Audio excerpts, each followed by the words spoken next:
Ciao, my friends. How you doing? Hope everybody's well on this Friday, day number 25 of my voluntary self-quarantine here in Novi Sad, Serbia. It's currently, what time is it here?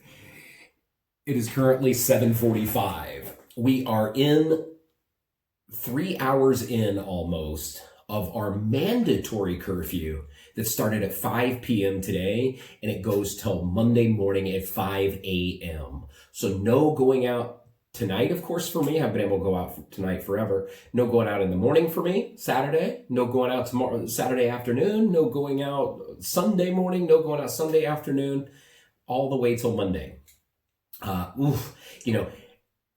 The only thing that I find difficult to deal with is the mental aspect of that. Just being told that you're not allowed to leave your home. That's the part that's, that's hard to deal with. But anyway, we'll get through it, I hope. I don't know how. This is almost 1 month I've been in this apartment, Never wanted to leave an apartment so bad in my life. Anyway, today, let's start here with a couple folks here. I mentioned in my video yesterday, I had a couple Americans write in and make videos about their experience. I asked also for Serbians around the world who are stranded somewhere to please make a little video if you have time, or write a little bit about it, and I will discuss it because I think that would be interesting. It's interesting for me to hear how Serbians who are stuck around the world, what they're doing, and how it's going. So real quick, let's watch. After I asked for that, I had a young man, he's a Serbian up in, he's in Denmark. I almost said he was in Finland. I think he lives in Finland sometimes, but he's in Denmark now. I think he said in Copenhagen. And the other one is a buddy of mine named Igor. Igor is from a little village around here in Vojvodina, and he is stuck in a little place in Germany. So let's just watch that really quick here.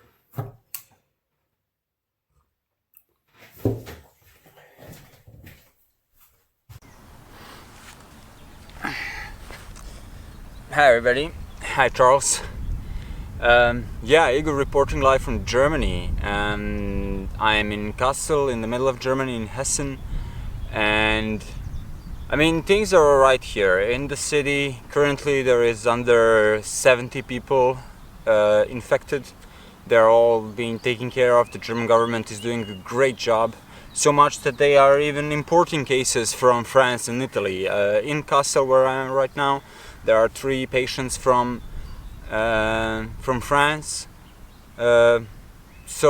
Things are alright. There is no curfew, which is great, but there are really strict measures. So you are not allowed to get near anybody like 1.5 meter, and there is no. It's just like all the human contact should be limited, and that's the way to do it, I believe. I have 2 jobs. One company that I'm working for is closed, unfortunately. Luckily, the other company that I'm working at did not close, so I'm really grateful that I have a steady job that's coronavirus resistant. I decided to go out a little bit because it's a beautiful day outside. What else? Toilet paper, soap is almost impossible to find. Luckily, I have enough for myself because always when I go shopping, I get it for like 2-3 months, so I don't have to go every 2 weeks. What else? All the shops are closed apart from supermarkets, pharmacies. I've seen today that like a flower shop is opened, which was kind of refreshing, I have to say. A lot of people are wearing masks, a lot of people are not wearing masks. As you can see, I'm not wearing masks either because I'm alone in the park. Public transportation is still running, but it's limited. It's like Sunday schedule. Yeah, I think it's even less. Every half hour there is a tram going through the city. Yeah. I wanted to say it's really important in these difficult times to stay positive. And I noticed that like a lot of people are really struggling with maintaining that level of positivity.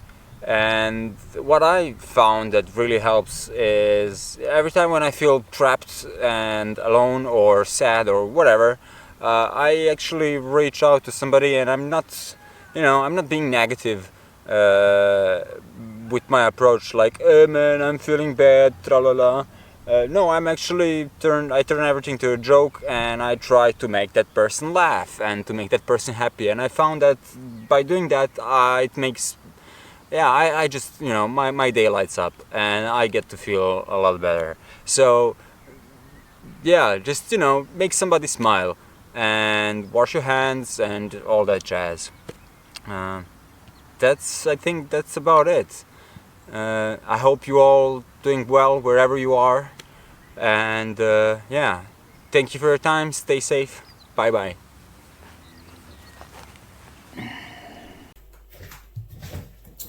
Hey, ciao. How you doing? Wasn't that nice of Tibor and Igor? Igor, that's like strashno brashno.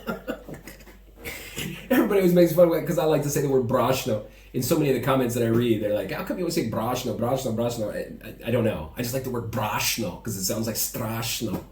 But anyway, Igor, Tibor, I wish your families all the best. I hope everything's going well. And I like your positive attitudes, gentlemen. So thank you for the videos. And if anybody else wants to do this, please do. I find it interesting, and I'm sure other folks all around the world. I got such a massive following during this time. I'm so happy. Just a basketball coach from California just messaged me. He said, hey, we're from Jackson, the city with the first Serbian Orthodox church in the United States. I want to bring over Serbian athletes over here. I'm a basketball coach. I had a guy in England send me a really nice message. I mean, just all over, my friends. I mean, it's just amazing. So people want to hear it. The Serbians in the diaspora are here seeking a little bit of entertainment and information. So if you want to make a video, feel free to do so. Anyway, the numbers for today, my friends. Tibor and Igor, once again, I wish your families the best, and I hope you get home sometime soon. I'm sure that's stressful for two young folks. The numbers here in Serbia are up again. They're up over 3,000. 3,100 tested positive. 238 increase from yesterday. 71 deaths. And that's testing. Somebody said, Charles, you never mentioned the total tests, blah, blah, blah, blah. Yeah, I can't find it. Because it's on this little thing, it's hard for me to see. But anyway, numbers continue to go. That's why these lockdowns are going on. But Vucic says here soon we should be done with this. Hopefully by the end of the month. Dace Bog, my friends. The United States of America, we're up to 488,900 cases. Up 20,000 from yesterday. 18,000 dead. Strashno, my friends. So God rest all their souls. If you know anybody who's deceased or who's battling this, man, you have my sympathies, my friends. Let's get to the news quickly. I'm just not newsy mood today. Are you? It's Friday. I can't leave the house. I don't want to drink. I'm drinking tea so I can go to bed early. God. Ana Brnabic. We all want to talk about Ana Brnabic, don't we? There's a really funny, not to put down Serbian politicians, and no disrespect whatsoever to your prime minister. Please don't think I would ever insult. And people get mad at me on here all the time. They say, don't quote our presidents, our prime ministers, don't blah. Čuti bre, molim vas. I'm just, the representatives of your country during a crisis. They're the ones that are providing these quotes and some information, so I must. I'm not saying, oh God, I love you, Ana Brnabic. No, I'm just reading things that are in the news. Anyway, Ana Brnabic, it was a really funny video that somebody shared with me on Facebook. It showed, I should have recorded it also, but I thought it was really funny. It showed Ana Brnabic on TV, and there was a little girl. This dad was recording his daughter watching TV, and the little girl, she goes up to the, she didn't believe that Ana Brnabic was a woman. She said, Dad said, Ona or something, and she says, nah, nie. She thought she was a man. Anyway, Ana Brnabic. This is the article. Weekend curfew extended because people are more active during the weekends. We're currently in the midst of this 2-day curfew. She said, this is her quote. She said, we are entering week 6 and we expect the epidemic to peak this weekend. Is going to be the peak, they think, here in Serbia. Dace Bog. And it seems to me that we are doing better in terms of adhering to the restrictive measures. However, weekends are really the most devastating. You see people cycling, jogging, walking in groups, and you know they will be the next ones that are infected, so you have to introduce tighter curfew. I really don't know how bad someone's going to get if they don't jog for 2 weeks. That was Ana Brnabic. Ana Brnabic was also in the news again because she stated that large companies might close down for 2 weeks. They said that some of these construction companies had coronavirus cases, but they're essential here. They've got to continue working, but also some of the big production company or big factories, etc. I guess they're still open, but she said they might have to close for 7 to 14 days. The two owners, the owner of Point Group and the owner of Galeb Group. I don't know what they produce, but they both said that's a disastrous, a terrible idea. It'll be a disaster. The owner of Point Group, he said, if they close, that would be a disaster. They will have to compensate us for our losses. The owner of Galeb Group, he agreed with that. He said this is going to cause bankruptcies, penalties, and create mistrust from our customers. We need to remain open. Okay. This was an interesting article. It said 1 in 10 citizens continue to pay mortgages. Between 3 to 10% refuse the moratorium. Okay, because if you follow the Serbian news, National Bank of Serbia, Serbian banks agreed to put a moratorium on loan repayment for 3 months during this crisis. And it says here, since April 1st, banks are postponing loan repayment. 3 to 10% have refused the moratorium and continue to pay. Commercial banks said out of 122,000 customers who took out private and farm loans, 15,171 declined the moratorium, or 12% of them are continuing to pay. But they're not going to penalize you if something comes up and you have to take the moratorium. Anyway, that's interesting. Also, Ana Brnabic was in the news again today. She was all over social media because there's a lot of anger. And I side with the Serbian anger on this in a way. It showed her giving citizenship to an Afghani family. It was like 4 little boys and a dad and a mom, I think. It said they're giving them citizenship, they're giving them a home, and they're giving them like school supplies and schooling for the kids, you know. What about the struggling Serbian family? So I can understand the anger over these types of issues, you know. This is like stirring up, or like smacking a bee's nest during this pandemic when people are up in arms, when they're sitting there focused on the news and new information, and then something like that comes out. People are angry now. They don't have money. They're not getting enough support that they need here. And then the government's doing something like that. That's like smacking a hornet's nest. People are pissed. And I can see, you know, some of the anger there. What this does, in my opinion, this is an Afghan family. That says it all right there. They're not supposed to be here. Okay, those are economic refugees. Yes, Afghanistan sucks, I'm sure, but they should not be. That war, I mean, the war's been going on for forever. Before the United States went in there, it's our longest war ever. Before that, they was fighting the Russians. I mean, so that's just an ongoing thing. Those people should be sent back, in my opinion. You got to protect the borders of your country. I'm pro-immigrant in the United States. I'm pro-immigrant here. But, oh, you didn't see my hair, did you? Oh, straszno, braszno. Oh, God, I hate my life. I don't even remember where I was at. But you've got to enforce the boundaries because it's just overwhelming here. The Syrians, yes. If there's a Syrian family here who's leaving that war-torn area where my country is responsible for that, it's bad that Serbia and a lot of these European countries have to deal with the after effect of what America's policies abroad do. But if a Syrian family is struggling, and I can see giving them citizenship and helping them get a start in a new world, but not the Afghans and the Pakis. Psst, psst, mrsh. Okay, send them back. There's families here who don't have money. They're giving them a house.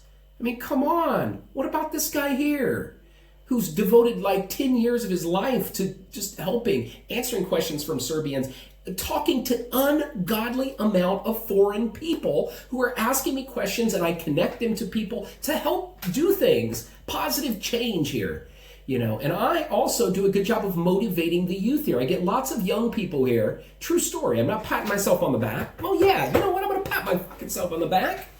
I have lots of young people in this country from smaller communities. They'll write to me and say, Charlie, because of you and your passion and your positivity about my country, you've made me feel better. I think there's maybe hope here. Maybe I'll stay here instead of leaving. I thought my whole life I grew up here. There's no jobs, nothing. I want to get out, but you've caused me to think, wow, you came from the United States of America where we all want to go, and you live here and you love it. You don't even want to go home when there's a problem. So I've done good things, So I deserve that passport, Anna Brnabic. You don't have to give me a free house. Pay for my own. I pay into this economy all the time. I eat out every night nearly. Not anymore, but I always do. I pay my part here. Okay? So stop giving the Afghans citizenships and give it to me. Lastly, I want to quickly, here's another one. Another gentleman, Mihailo. So we have a situation. Tibor from Denmark, he's stuck in Copenhagen. Is that right? Igor's stuck there in Germany. Austria, if you know anything about Serbians, Austrians. Serbians in Austria are like, I always want to say like roaches, buba schwaba, but that's very rude. And I don't mean any disrespect for it. I love Serbians. But there's lots of Serbians in Austria. Anyway, he wrote to me, his wife is stuck here in Serbia with his newborn baby, and he's in Austria. But he wrote me this. He said, Charles, Austria has never implemented police curfew. From day one of the corona emergency, Austrians took the situation seriously. Supermarket madness lasted only for a week or so. Then everything was available in the stores, including toilet paper. From day one, people kept their distance in the streets and public transport. At first, masks and gloves blew off the supermarket shelves, but today they just give them out for free at the door. That's nice. You go for your groceries and you don't have a mask, the employee will just give you one. Austria didn't reach the expected number of infected individuals this month. There's a status quo. Sebastian Kurz decided to award citizens with reopening the bakeries, the malls, shops that are, pardon my nose itches, there are a maximum of 300 square meters. Now we can even buy mobile phone accessories and get service. Gastronomy is still under curfew, but small businesses are allowed to run pickup and delivery service. Post service is active. They're very, very busy. I see lots of Amazon packages outside of everybody's homes. Australians themselves are very disciplined, but they're a bit cold. There's no nighttime curfew, but people act like there is. After 9 p.m., there's not a living soul on the streets except for people who are returning from work. At least the lucky ones who still have a job. My staying here is legal. I'm legal with a 5-year working visa and a residence permit. After that, I will get 10-year extension, and after that, I will be allowed Austrian citizenship because my wife also holds an EU passport. I'm jobless at the moment here in Austria, but they will not leave me hanging. I have all the rights for social help and health insurance like any other citizen. One more thing about the rules during the crisis. We are allowed to exercise in public, but not more than 2 people. Walks in the parks and streets are allowed, but no more than 5 people together. If the police are in a good mood, they don't enforce this, But if they see more than 5 people hanging out, they will verbally warn you, and then you can be fined 500 euros, which happens sometimes. One more thing, stop explaining yourself and being so apologetic every time you are being an American. You don't have to explain anything to smart people. Atrocities are not your fault. I know that a big number of Americans live in ignorance. Tibor. Live in ignorance about the whole world, but that doesn't make them evil. It's just how your system works. You drive 1 or 2 hours from work to home, and then you watch the news about Serbia or another terrorist country. You eat your dinner and you go to bed. I've met many nice people in America. Me personally, I had prejudice about people from Texas thanks to your cartoons, movies, and comedians. But when I went there, I got a completely different picture. They're not all rednecks and hillbillies. Every country around the globe has them. Anyway, Mihailo, hvala brate moje. All the best to your wife and your new baby. So čestitam. Tell your little boy I said hi. And I wish him all the very, very best. Last but not least, someone asked me a question. Where did I write it down? Oh man, I don't remember where I put it, but I think it had to do with my first trip to Serbia. I've told this story so many times, but I got so many new followers. My first trip to Serbia, actually, May 28th, 2010, is my 10-year anniversary from the time I first stepped onto Serbian soil. I was a sales manager in automobile sales in Illinois. A sales guy came in my office one day. He said, "Charles, have you heard about a Facebook page called I Hate the USA?" Back in 2010, I was new to social networks. I was busy all the time, but I was on there. I thought, what? Who hates America? At the time, I was very proud, dumb hillbilly, okay? And I thought, who hates America? Get on there, found a guy named Dragan. Here it's Dragan, but to us Americans, it looks like Dragon. I thought, who the fuck is named Dragon? And Dragon was posting things about 9/11. I start fighting, who the fuck are you dumb name bastard? He comments back, you stupid Americans. Long story short, we formed a friendship. We started talking on Skype. I brought my friends, he brought his friends. We had Skype conversations about American interventionism in 1999, etc. And he said, why don't you come over here? And I said, you know what? I will. That was in January of 2010. I told my mother, try telling your mother. My mother worked for the U.S. Department of Agriculture. She worked for the U.S. government. I told my mom, you're going to have to watch my house for a while because I'm leaving the country. Where are you going? I'm going to Serbia. She Googled it one day. Oh my God, we had a war with them. They'll probably kill you. I said, yeah, Mom, I'm going to meet somebody I met on a Facebook page. I hate the USA. Wow. Nobody, who does that? Try telling your mother that you, a Serbian, are going to go to Albania to visit an Albanian you met on a Facebook page called I Hate Serbia, something like that. That's a similar situation, okay? She couldn't believe it, thought it was the dumbest thing anybody could ever do, assumed I would die, Said, don't call us if your body, or don't have the embassy call us. They can keep your body over there. We're not paying to ship it back. Yeah. Get there, fly in, everything was fine. Went by myself, flew from St. Louis, Missouri to Paris to Belgrade. As soon as I start the descent into Belgrade, my first impression was, wow, it's orange. Every roof almost in Serbia is orange in color. If you come from the USA, that's strange because all of our roofs are like different colors. So I saw this sea of orange. Get out of the airport, everybody's freaking massively big. The women are this tall, they're pretty, their legs are bigger than me. The men are like, I don't even know what. Just ungodly, creepy looking, my first impression. Get outside, meet my friends, are really touchy, friendly, huggy. I noticed everybody I met is huggy and touchy. And my family, we don't really touch that much. I touch a lot now. Now I'm really huggy and I kiss and hug, and I miss that so much during quarantine. But we go outside into a Yugo. No kidding, never seen a Yugo. I thought it was a bad joke, Tiny, nasty car. I've come from car dealership. I could drive any car I wanted. I was a manager. I would drive Escalades. I had a Lincoln Navigator. I always had big cars, sports cars, things that are nice. Come here, I see every car's like this, and we're getting in a Yugo, and everybody's like this big. How in the fuck are 4 of us gonna fit in this car? We cram in it, drive through Belgrade. We go past those 2 buildings that are bombed, and my friend said, "Look at that." And I said, "Oh, what happened to that? Is it falling apart?" It's your country. My country did that? We bombed in the middle of a major capital? No way. Didn't believe it. But it happened. Now I know all about it. Long story short, get to Zrenjanin, go to Elimir, Echka, Melancy, all up in there. Went to everybody's house. Everybody wanted to bring me into their house. Mom, grandma, everybody's living in the house. Massive amounts of food. You could never say you're full. Eat a little of this. We got another one. Weirdest thing with Serbian food. If you're from the USA, you typically don't have different stages of food, you know. Mom will have food. It's on the table, you eat it and you're done. One round of food, you could call it, okay? We have one round, it's done. Maybe we have soup, maybe we have sandwiches, we eat it, we're finished, okay? Here in Serbia, I didn't know how it worked, but we started out, there would be soup, okay? I'd sit down, oh wow, we're having soup, great, thank you. Oh, very nice soup, thank you, perfect. He said, where are you going? I said, what do you mean? Aren't we done? I just ate 2 bowls of soup. No, we just started. So what do you mean? We just started? Huh? They get rid of that. Then they bring like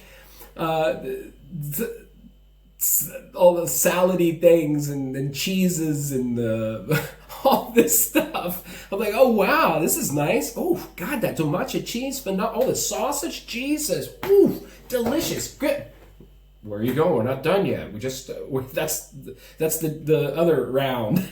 Then they get rid of it and get off the main course comes in. Sarma, batak, rostil, everything. It's like, you gotta be shitting me. We're 4 people. What are we doing? Why is there so much food? This is a waste. There's starving kids in Africa. Then you're done with that. Then the dessert comes and then the constant drinks. Every house was almost like that. People wanted to impress, and they did so well. Such Balkan, Serbian hospitality that could not be beat. I was so blown away. You know, my mother's a wonderful woman, but I remember my mom, like American family, not all of them were different. There's 320 million people, but how my mother was, our house is kind of like a private place. We don't like lots of people coming into our house. So in school, I would call my mom and say, hey, Mom, Dwayne, that was my best friend. Hey, Dwayne's going to come over tonight. Oh, shit. Now I got to clean the house. I'm going to have to find something. I'm going to blah, blah, blah, blah, blah, blah, blah, blah. In Serbia, they don't even have to call Mom. You just show up and that you're welcomed there. They don't ask questions. I'm sure they prepared that because it was an ungodly amount. Tried rakia everywhere. Everybody was just so good to me, you know. But anyway, that's my first impressions. Phenomenally awesome people, but the other impression was smoking. Way too much smoking. I come from the USA, we don't smoke very much anymore, especially in restaurants and bars. And here, every time we went to a bar, restaurant, smoke. Oh, another funny story. I get lots of funny stories. And this is a little bit later on, but we were out late one night in Zrenjanin. This is true. I don't remember what situation it was. We went up to a traffica and they said they couldn't sell alcohol at that time. It was like 1 in the morning or 2 in the morning. I don't remember. I found that odd in Serbia. They wouldn't sell it. And so we're speaking in English. I said, oh man, that's crazy. That sucks. I want to get like a big 2-liter because we was going to set out in the outside. And then there's a little boy, small little kid on a bicycle out 1:32 in the morning. I don't know how old he was, probably 10. And he said, oh, you speak English? I said, yeah, I speak English. How are you? Oh, good. Where are you from? USA. Oh, America. Wow. Nice to see you. We just chatted. I said, what are you doing outside? Just taking a bike ride. He said, what do you want? What are you doing? I said, we're trying to get beer here. He said, I can get beer for you. I said, what do you mean you can get beer for me? How old are you? I don't remember how old he was. He was like a little kid, Dechko. And he said, I can get it. I'll get it from the gas station. And I said, okay, here's 500 dinas. I gave him 500 dinas, and I expected him just to run off and steal it, and he would never be back again, you know? So me and my friends are just walking slowly down this road, getting ready to go out by the water. And then this little comes back, hey, American, I got your beer. Had in a bag, big 2-liter of love people. Like, how did you get that beer? I got it at the gas station. Son of a bitch. Welcome to Serbia. Anyway, my friends, that does it for day 25. I'll see you probably tomorrow. Ciao, ciao.